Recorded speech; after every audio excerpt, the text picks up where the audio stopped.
Welcome to a Skyrim Addict podcast where I will discuss my adventures and misadventures through Skyrim. Join me. Add your stories, add your tales. Let's get into this thing.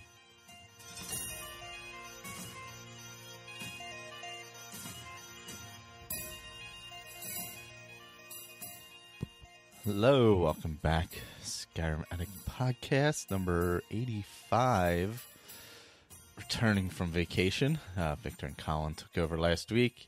I haven't gotten a lot of playtime in since I just got back, and I've actually been exercising and doing healthy things, oddly. Sitting in a chair playing a game can kill your back at a certain age, and it did that to me earlier in the year, so trying to recover from that and feeling much better. But yep, so it's away. Didn't get a lot. I brought my Xbox One with me. I didn't bring my little gaming computer with me this time. We did that last year, actually, or last vacation, and I played some Skyrim while I was away. But I played mostly Fallout and Minecraft while I was away. And Connor started playing Fallout, so I didn't get much playtime either. It's hard to play on silent, so other than that, I'm itching to get back into my Conjuration Necromancer character in Skyrim, and also I decided I had some plans I wanted to do for because I haven't really been doing anything with the YouTube channel in a long time, and this is all Elder Scrolls stuff I'm gonna be doing. So I decided I'm gonna break out because last I played Oblivion, I was playing on my PC with Joy Key to get it to work with the controller. And I wasn't really running any mods anyway. So I think I'm going to hop back into Oblivion and start completely clean on the 360 and do some Oblivion play on YouTube. Not, maybe twice a week, 20-minute shots here and there. I'm no 20-something British person who has a massive career on YouTube, like it seems everybody who is. But I enjoyed doing it, and I want to get back into Oblivion again, and that's a good way. So I think we're going to hop back in Oblivion and do that. So if you do YouTube stuff, if you like watching YouTube or anything like that, check out our channel. I'll put it in the show notes. If not, you can go to the website. It's there. And also, I'm going to give Morrowind on 360 a go again. I got it working last time. It's really funky to play, though, man. Oh, man, is it funky to play. But I'm going to break it out again because, oddly enough, that is the most popular video that we've ever posted by, like, a lot. By multiple factors. So I think I'm going to do a little 360 Oblivion and 360 Morrowind play to go with my Skyrim. I love this Conjuration character, and I am super, super excited to get back into it. I know Colin's been playing a ton of Skyrim also, and I think Victor still has as well. You'll hear from actually Colin and Juan at the end of the episode. They, on the last Fallout Roundtable, during the we record 2 episodes at once. So during the break in the middle, they talked a bunch of ESO. So I kind of lifted that from there, and I'm going to put it in here. So if you want to hear some ESO talk, Juan and Colin are kind of going over some stuff that they're doing on ESO, which is pretty fun. And me, I'm just getting ready, like I said, get back into Skyrim. I'm going to get back into Oblivion. I just got to change my setup. I took a bunch of stuff apart, obviously, to go away on vacation. So it's all, I'm just reorganizing. And today was San Diego Comic-Con Hotel Day, which is a big hassle and a half. So I was messing with that. And just getting back in sorts. 2 days back to work after vacation is, man. And then the cold weather hit again, of course. But so I have some feedback here from Dave, and then after that, it'll be Colin and Juan doing some ESO talk. So let's see. Let me pull this up. So if you remember, he's bringing McBeta is coming back from ESO. He wasn't real thrilled with, I believe Dave didn't really enjoy the Thieves Guild that was going on over there. Just didn't work for him or whatever. So he's bringing McBeta character back to Skyrim where it originally started. And so he's doing a little bit of a return backstory. But he's going to be using a mod called Inigo. It's a Khajiit follower. He actually heard about it on the modcasts, which we haven't done in a while.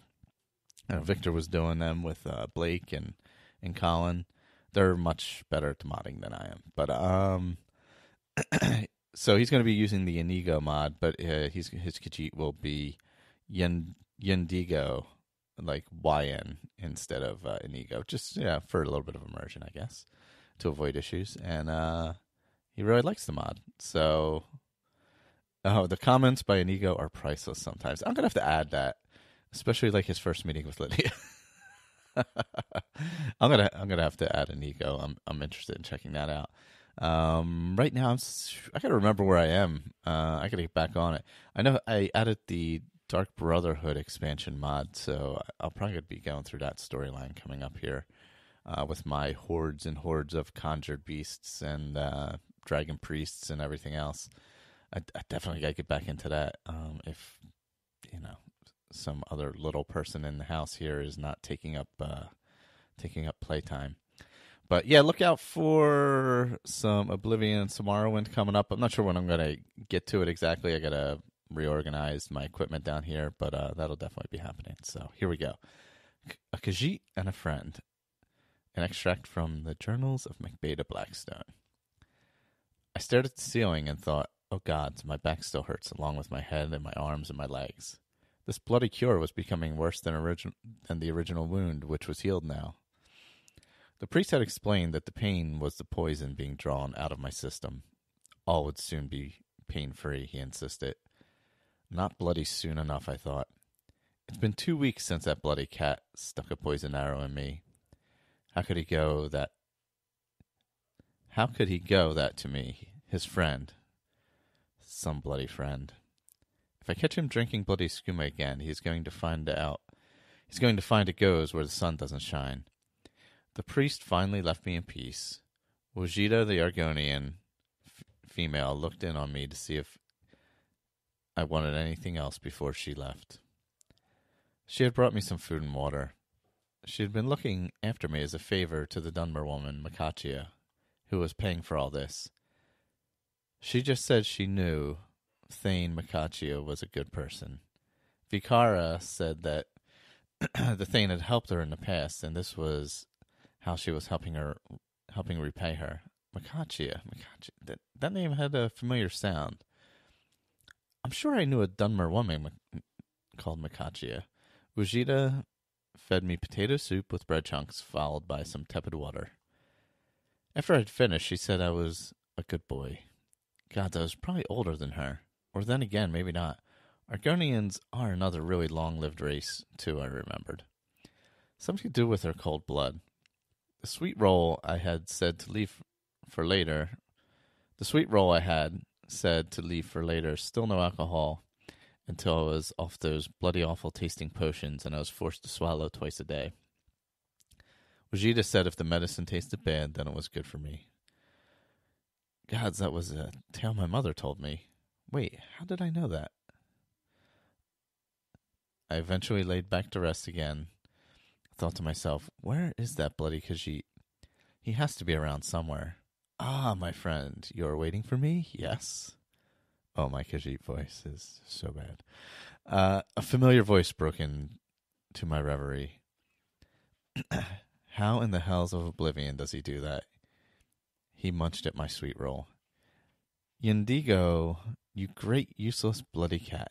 How did you get in here? Hey, wait, that's my sweet roll. He just grinned and licked his lips as the last of the sweet roll disappeared into his mouth. You're still craving that bloody useless bow, I see. Are you planning to fire a poison arrow into the front of me this time and hope I'll explain to you how badly you aim? I asked a bit tersely. Indigo grimaced and said, McBeta has forgiven Inigo, perhaps, yes? They're kind of like Yoda, Khajiit, aren't they? McBeta has forgiven Inigo. No, you great useless piece of walking fur armor, I said, trying to look fierce. He continued, Yendigo blamed himself, and so did that lady Mikachia who gave you succor for me. For me, I was put in the Riften Dungeons for attempted murder by that same lady. She was upset with Yendigo, and she had many powerful friends in this city. Only now that you are recovering did she allow me out. My friend, I was really upset. How could I have missed that orc bandit and hit you? He was as huge as a troll, that one. What was worse was that the arrow was coated with one of your strange negate magic potions. You know, the one I was to use on mages. I pulled the wrong arrow, my friend, in my stupefied state. The tall bluish Khajiit, with his familiar scarred nose and jaw, looked contrite. Again I say, I am sorry, my friend. It will not happen again. Gods, if I catch you with that skooma on the job again, I'll bloody skin you for a cloak, I swear. You are quick to say that, my friend, but Inigo always too fast for you. Your magics will ruin the beautiful fur of my body in any case, and then it would be useless to you. And you are pretty rubbish on the tanning rack anyway. You would only get scrapes, yes? I know, pretty blue scrapes, but just scraps, sorry. He grinned his big toothy grin at me. Gods, I had missed Khajiit. He had kept me sane for the last 10 years while I tried to remember or find out who I was. All I really remembered was my name, McBeta Blackstone, and I'm a Dunmer from Morrowind, I think. But from now on, that's what was driving me mad. But not from now. Oh, okay. Sorry. A Dunmer from Morrowind, I think, but not from now. That's what was driving me mad. I seem to have just appeared in Cyrodiil about 10 years ago, suffering from some form of amnesia. Inigo protected me in those early days and kept me alive. You just appeared in front of me, naked as the day you were born. You were freezing cold and muttering things about Morrowind and Oblivion, he said to me afterwards. He was an assassin who had just lost his brother recently and was still grieving when he found me. Even so, he cared for me, kept me alive, clothed and fed me until I was able to get around on my own. I suppose in the end we just got used to each other. He was a trained assassin, outstanding with the bow and deadly with the short weapons. I was a reasonably accomplished mage whose destruction and conjuration skills complemented his skills, and we just became friends. I had a real skill in alchemic potions. I just seemed to know all about them in my head. My magic was pretty good, too. He just didn't care about my sudden appearance out of nowhere because he said he has recorded in his book and then ignored it. The book is called Inigo the Brave, which he reads to me often, usually when we're in camp waiting to hear about our next target or job. As for me, I'm a dark elf mage who is pretty good in archery, conjuration, and enchanting. I have some reasonable skills in destruction, sneak, and illusion. I excel in alchemy, but it is almost all about poisons because the ingredients I get are mostly from animals and fungi, but also from my foraging. I do remember being taught alchemy by a woman. I have limited skills in speech, one-handed, and lockpicking, but they are improving. I have virtually no skills in anything else. Don't ask me to make anything. The best I could do is make a bone or stone hunting knife. Why would I do that when I can just pick up iron or steel hunting knives cheaply almost in any store? I do seem to have excellent hunter skills. Indigo says I hunt, skin, butcher, and forage like a master. But my tanning skills, he says, you are as a child there, my friend. Gods, I need to get back on my feet soon. I am so bloody weak. I can't even cast a healing spell on myself. The priest says it will come back in time. Together, we made a pretty formidable team of adventurers taking on any job. Our motto was, no job too small, no fee too big. Yendigo leaned forward and said, did you know you have a black saber cat laying across the back door of this house? What in Oblivion, I thought. He continued, the lady Mikachia, after she freed me, said you needed your bodyguard back. You should know that the cat has a scar on the trunk shaped just like the scar on your arse. Strange, is it not? She said you would know Drogo from before. Drogo, I thought. Drogo. I shouted at Yendigo. That's the name of the bloody saber cat I keep having nightmares about. It snuffles in its sleep and keeps getting in the way of everything, especially at doors. It keeps pretending to be stealthy and then bloody runs in before I can do anything. It's as mad as Sheograth, that bloody cat. This can't be real. I'm definitely going to get a dog. That has to be better. Peace, my friend. Rest in Yendigo. Yendigo will calm you with one of the exciting tales and adventures of his brother when they were young, foolish kittens. I fall asleep with Yendigo reading me a story from his book, Yendigo the Brave. Yendigo the Brave. I had heard it all before many times. There are really only 5 stories in the book. Just varies the route to the end by talking to himself about what decision to take next. It's actually quite soothing. Oh, while I was reading that, I thought, I just remembered, Keeg's Quest is coming back in April, apparently. I saw a tweet, I forget the creator's name, but he mentioned that there will be a new episode in April. So if you enjoy Keeg's Quest, look for a new episode in April on iTunes from him. That show is hilarious, and if you haven't listened to it, go back and listen to it. If you just search Skyrim on iTunes, it's one of the top podcasts on there. It's a audio comedy drama of based in Skyrim. But Keeg's Quest will be back apparently in April. It's been a long time between episodes. I think the last one may have been in August or something. Reading Dave's thing just reminded me of that, as a matter of fact. Because of similar tones. But Keith's Quest is a pretty hilarious thing. He does all the voice acting and all. It's pretty good. So, all right, he's cleaned out of Skyrim and started fresh. He's playing around with Perma, but finally settled back on Requiem. The slow build suits his play style, and he may try a different character using Perma now that he's back full-time on Skyrim. Yes, great game. Gets him every time. Me too. Same thing. He is using Frostfall and Hunterborn as well, and using I Need with immersive just about everything. EFF instead of AFT. Not using horses and no fast travel. And he'll be using solid weapons as playing a witch hunter. He'll need silver weapons against the undead. That was a big thing in Oblivion, actually. You need it against the undead or ghosts. You had to have silver or enchanted weapons, or you weren't. For people who didn't play Oblivion, you were not damaging them at all unless it was magic-based or silver. Enchanted in some way or using magic, whatever. But yeah, don't go in there with like some kind of broadsword or whatever and think you're killing a ghost, because it was not happen. Primary skills are archery, destruction, and enchanting, followed by conjuration, lockpicking, and alchemy. Sneak and single-handed will just have to level up naturally, setting Hunterborn to master level, as McBeta is meant to be a really good hunter. Able to skin and tan and make water skins, hide cloaks, etc., leathers, and cleaned pelts, but no smithing. Normal walking everywhere, and I do mean walking. You need to walk to really explore. That is an amazing way to play. You probably see so many nooks and crannies of the world that you miss by fast traveling.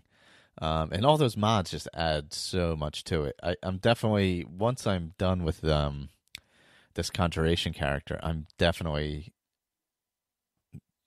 going to do some Frostfall and some needs mods and things like that. I'm going to hop over to the Nexus as opposed to working off the Steam Workshop, which I do now. You know, I'm just in the middle of this character and I'm enjoying it so much. So I'm just adding on what I can from there for now, and I don't want to give up all the hours I've put into this character at the moment because just really really digging it.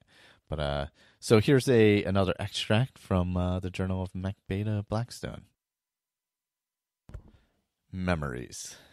It has been 7 weeks since my wounding, and 3 since I managed to keep myself vertical for more than about an hour at a time.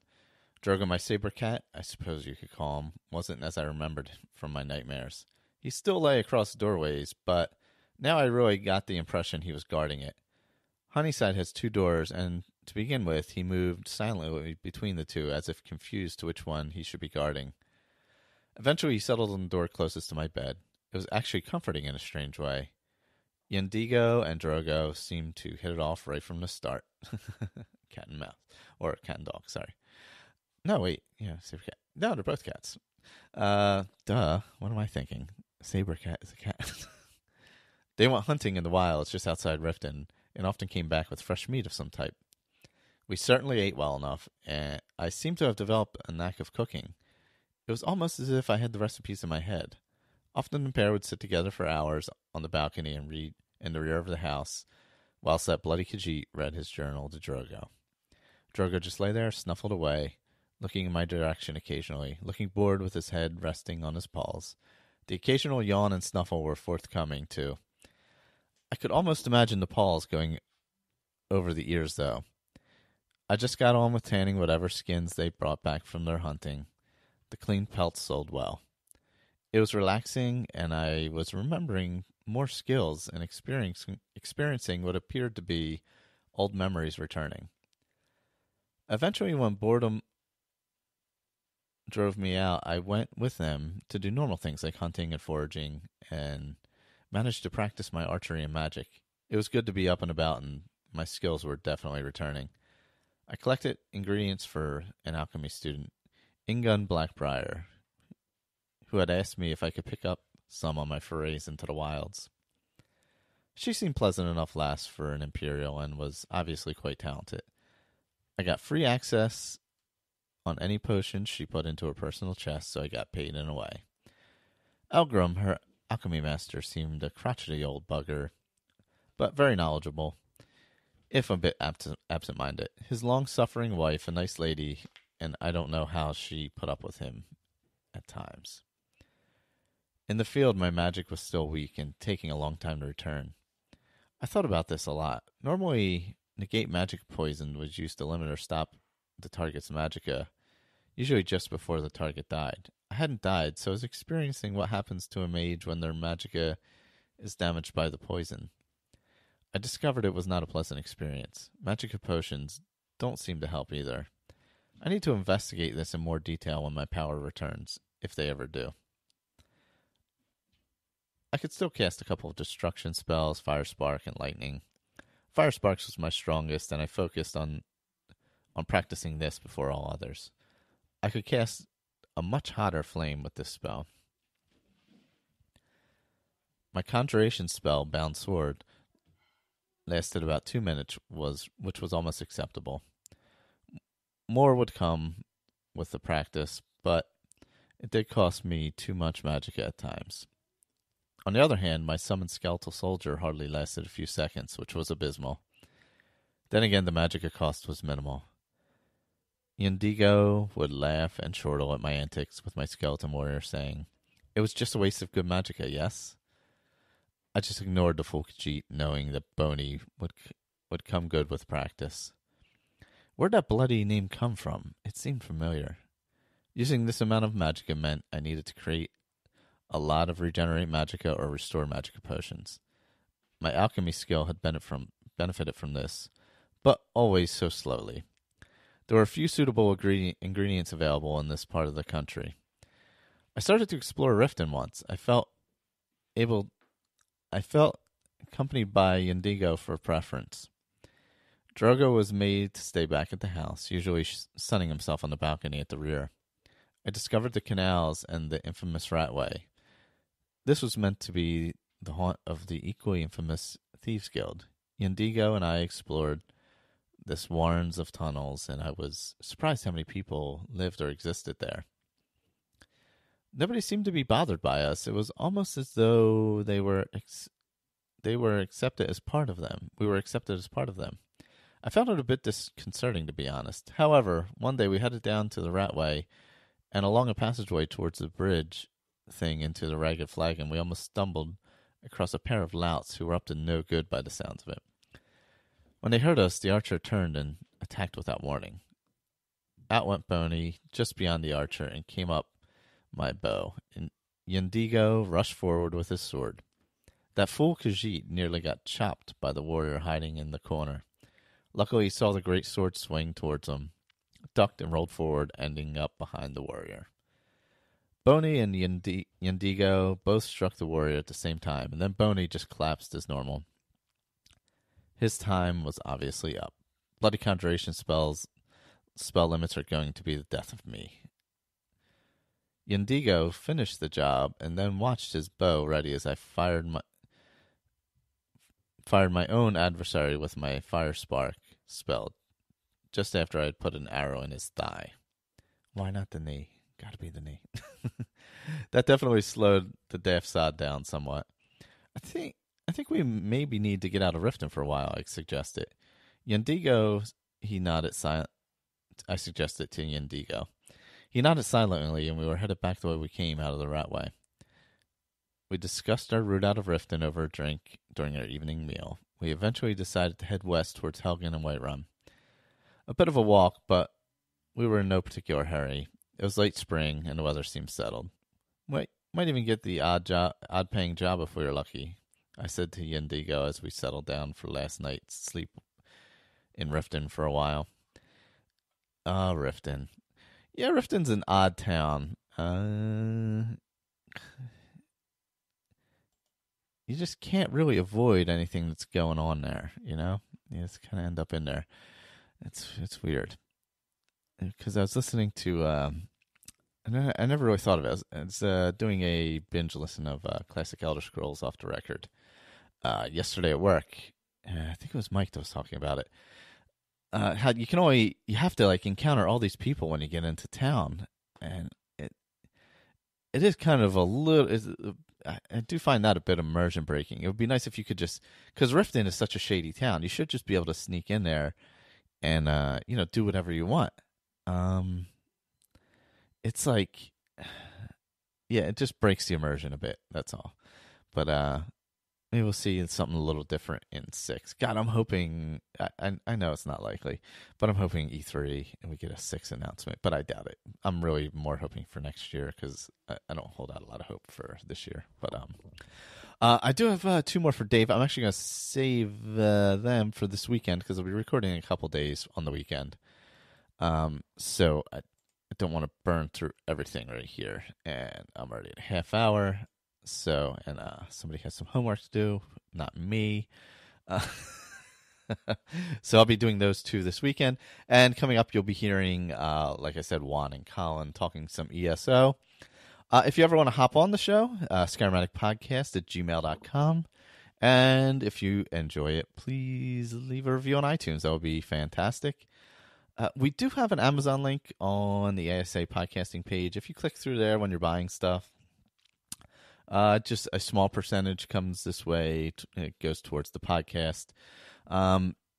Anything, we've never come close to getting the amount, but anything over, I think usually my yearly cost is probably like, I don't know, like $200 something or whatever for everything I do. But anything over that goes to the Cystic Fibrosis Foundation. So if you do use that link, some comes to the show here, and then anything above what what's been put out of pocket goes directly to Cystic Fibrosis Foundation, like we did the charity event for last year. So if you think about it, you can use that Amazon link. That would be fantastic. If not, I know if you use Amazon Smile, local schools and stuff, you can use it for those. I have mine set up where it goes to the local school here because I can't have it go to my own. That would be silly.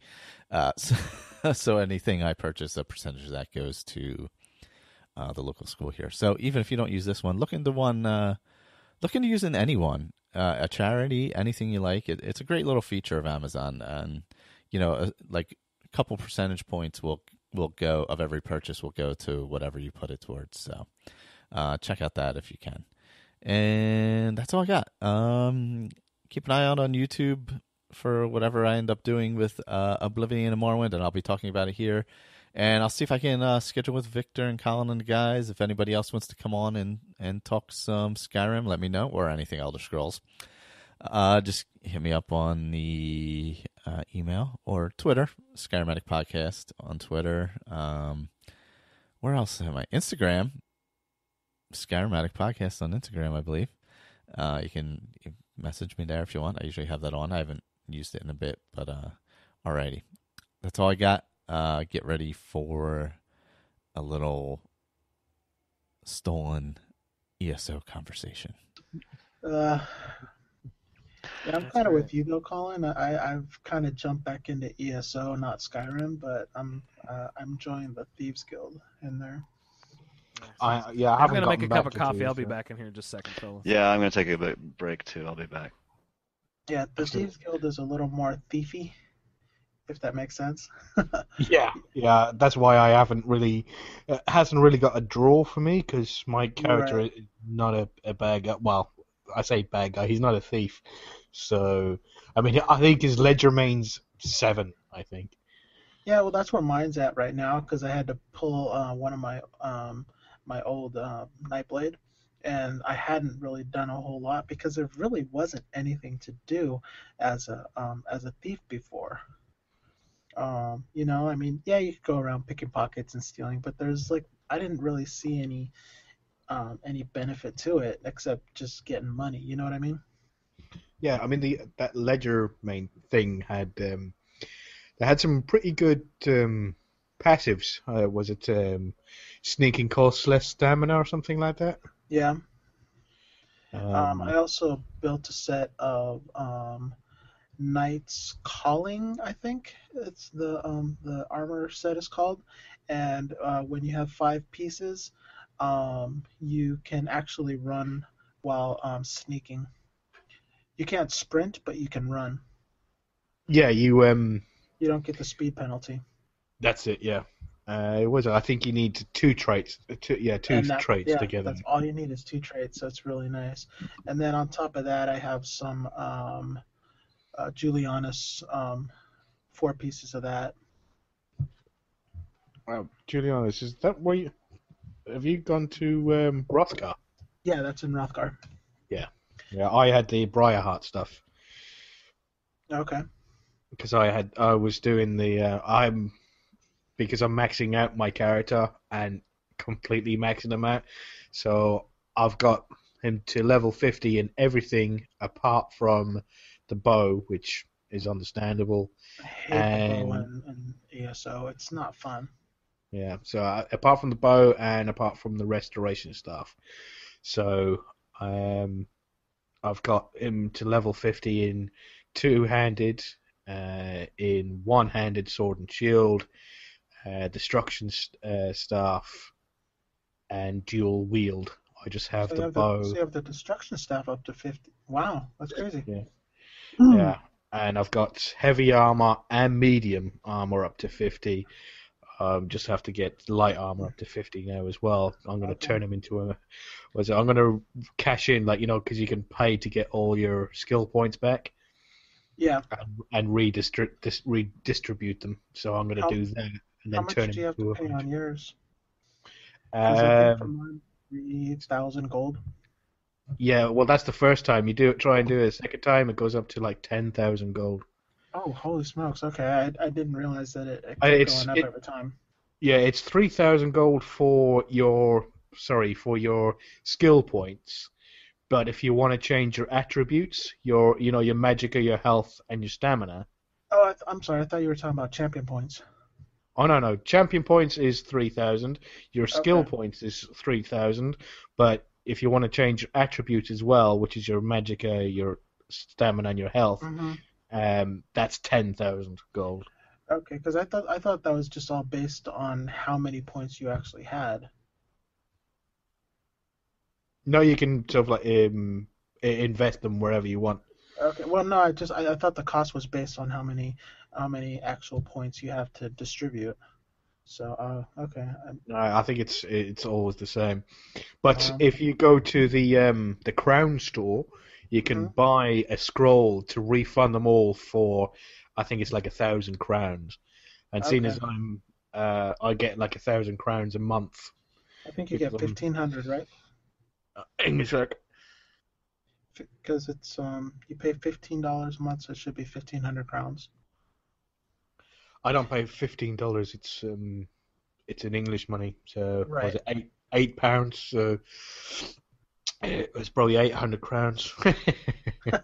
No, I think it's always if you remember, it's always 1,500. Yeah. Yeah, I'm not too sure how much it was, but I get a lot of crowns every month. I think I have like 70,000 crowns. Oh wow! So you can pretty much I've buy never, everything. yeah, I haven't.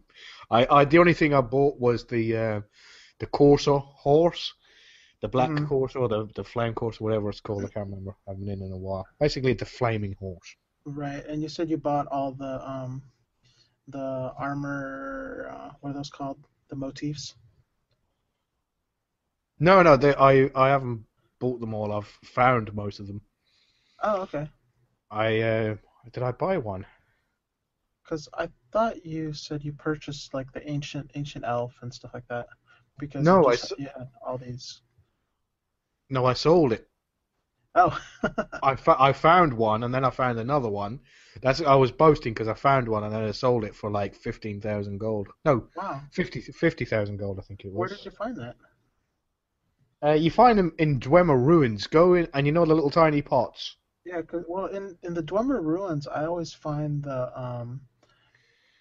what are those called? I always want to say like Spartan, but it's uh I forget what it's called because I know the Dwemer ruins gives you a specific one, but I haven't been able to find like barbarian and ancient elf and stuff like that. Or yeah, they actually are super. They're purples, so they're super rare. But you got to look in every single pot. I have barbaric and ancient elf now, and I found Okay, a second book for ancient elf, so I sold that one, and I got a huge chunk of money for it. As I said, I right. think it was like 50,000 gold or something like that when I sold it. Huh. So yeah, keep on checking Dwemer ruins, and Okay. I'll just have to you'll keep find. looking. Yeah, because you know you can find like I go through there and I find a ton of provisioning recipes. Yeah, yeah, you do find a lot of those. And I'm actually all the way to Grotwood um, with my VR12 character, so uh, I'm having fun with that guy. But since the Thieves Guild came out, I've been having fun with my other my Dark Elf Nightblade. So Yeah, I'm thinking of picking up a staff of fire, the fire staff, yeah, and since I get bonuses with fire damage, and on one of my weapons I actually have I put a fire damage rune, which is really nice. And then I in my champion points I've invested a lot into Thermaturger, whatever it is. yeah, yeah. I can't pronounce it either. But it actually adds to the amount of damage that you do. So fire really does a lot of damage for that character. Yeah, definitely. There was a to say a good one is either um, I think it's Dark Elf, Dragon Knight, and because Dark Elves do more fire damage, and then Dragon Knights do even more fire Okay. damage. Uh, and then you can So choose your champion points as well. so a Excuse me. dark elf dragon knight would be a really good combo there. Yeah, because you get loads of fire damage. Because that's basically all what a Dragon Knight does is does all his magical damage with fire. Okay.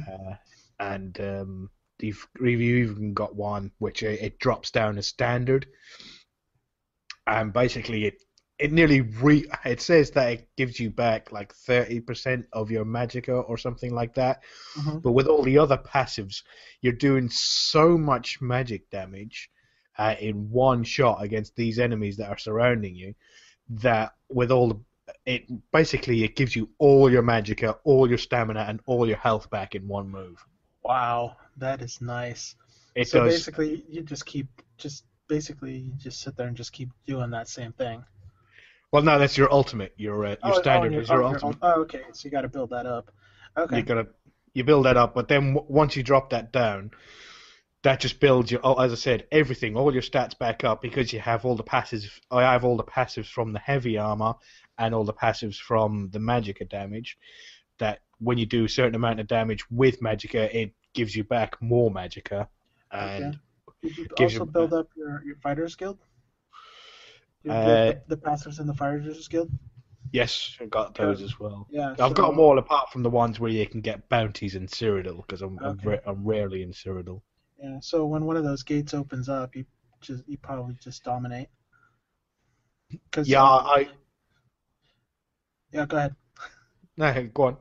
Well, I was just gonna say because basically you got Daedra all around you, and when you hit Daedra, your ultimate recharges a lot faster, and you get extras for critical strikes and everything. And so I mean, it's got to be pretty easy. Yeah, I run if I'm up against Daedra, like if I'm going through Cyrodiil or not Cyrodiil, the Imperial City. Right. You run through it. You use a lot of the silver bolts. And I think there's another one that's really, really good. I don't like to use. There's ones that you can lay down on the floor, which that within that certain area do more damage and take less damage. But no, I don't have Caltrops. Caltrops is in the thingy tree, the PvP tree. Yeah, in Siege in the PvP, and I haven't quite got there yet. Haven't got enough to be able to get Caltrops. A lot of people seem to like Caltrops. It has a huge area of effect, and it's really cheap. Thanks for listening to this episode of Skyrim Addict. You can find all of our contact information, YouTube channel information, as well as other shows over at asapodcasting.com, including our newest show, The Fallout Feed. Special thanks to Claire Lafar for the show's artwork. You can find her stuff at etsy.com/MayaFirePrints, MayaFirePrints. And a thank you to Dan Bull for the use of his music in the Roundtable Open and Close. You can find him on YouTube or iTunes. Just search Dan Bull. Once again, thanks for listening, and later, everyone.